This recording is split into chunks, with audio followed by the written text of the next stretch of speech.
Hindi pa rin madaanan ng mga sasakyan ang Lapu-Lapu Street sa Barangay Kagitingan, Baguio City. Ito'y dahil hindi pa tapos ang complete street project sa lugar na dapat noong April 24 pa natapos. Dahil umabot na sa negative 36.44% ang slippage ng proyekto, tinerminate ng City Engineering Office ang kontraktor ng proyekto na GJ Aquino Construction. Habang inihahanda ng City Engineering Office ang mga dokumento ng proyekto para iparibid, kumilos na ang ahensya para gawin ang ilang parte ng proyekto na kinakailangang tapusin.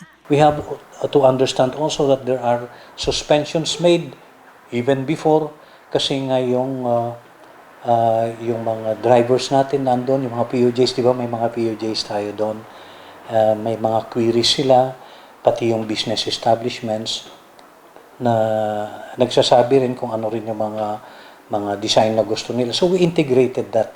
That is an additional kasi na time frame na naidagdag natin doon para lahat is klaro lahat sa kanila yon.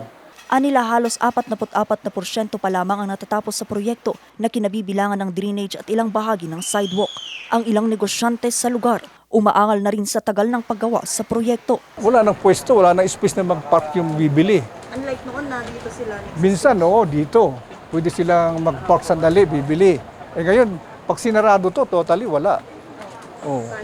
Pahirapan.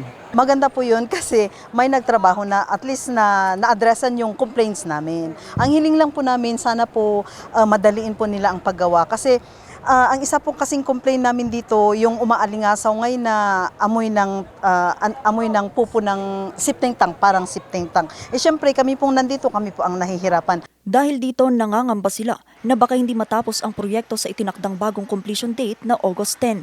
Ang tanging hiling lang po namin, madaliin po sana nila ang paggawa kasi tag-ulan na po. Sana maibalik din yung dating flow. Yung pwede iikot para yung mga customer, pag may bibilin, pwede sila mag-park sandali. Ang nangyayari dito, pag-park lahat ng jeep dito, wala na. Wala nang space yung mga customer mabili. Siksikan gitgigan, yung bigayan na lang.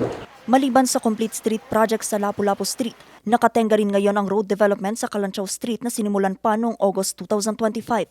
Nagkakahalaga ito ng 19.6 million pesos at ang kontraktor nito na Nurbano Builders ay sinuspende ng City Engineering Office dahil may kailangang baguhin.